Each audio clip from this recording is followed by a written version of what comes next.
पता है क्या है कि जब कोई थोड़ा सा आगे निकलता है या उसके नाम पे व्यूज आते हैं या कुछ भी ऐसा लगता है ना कि यार ये इंसान कैसे संभल गया, हमें तो उम्मीद थी कि बिल्कुल गिर जाएगा और बर्बाद हो जाएगा, ये कुछ नहीं कर सकता, और वो इंसान कुछ कर रहा हो। आज मैं अपनी फैमिली को संभाल रही हूँ, सारी चीजें कर रही हूँ, तो ये कुछ लोगों पे हजम नहीं हो रही। तो हजम नहीं होएगी तो वो क्या करेंगे कि कुछ तो करें। कि इसको कहते हैं ना कि ऐसा शब्द बोलते हैं, ऐसी चीजें बोलते हैं कि ये तो पागल है, ये तो कुछ भी कर देगी। तो बेटा मैं बता दूं, मैं कोई पागल नहीं हूँ, ना ही कोई गवार हूँ। जो तुम्हारी थॉट प्रोसेस है वो बहुत ही यहाँ तक है। फ्रेंड्स, एक बहुत बड़ी न्यूज निकलकर सामने आ रही है कि अंशु ने सपना को कुछ ऐसा कह दिया है कि सपना का जो गुस्सा है वो सर पे चढ़ गया है।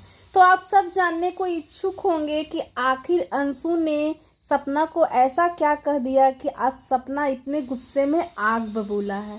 तो फ्रेंड्स, आप सबको बता दूं कि बीच में अंशु और सपना का जो रिश्ता है वो टूट चुका था और व्यूअर्स यही चाहते हैं कि सपना और अंशु का जो रिश्ता है वो कभी ना टूटे, क्योंकि एक बाप बेटी का जो रिश्ता होता है वो बहुत ही मायने रखता है। और जो सपना और अंशु का जो रिश्ता था वो बहुत ही एक दूसरे के लिए मायना था, लेकिन अंशु कुछ इतनी हद तक चली गई है, शायद वो अपने मर्जी से चली गई है या फिर अपने मम्मी पापा के कहने पर, लेकिन कुछ हद तक जो बदनामी है सपना को जो मिला है वो अंशु के तरफ से ही मिला है।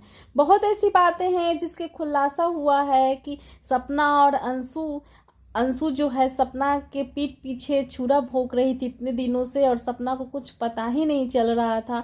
बहुत ऐसा खबर ये भी आ रहा है कि बहुत ऐसी जो ज्वेलरी है वो अंशु ने गायब किया था।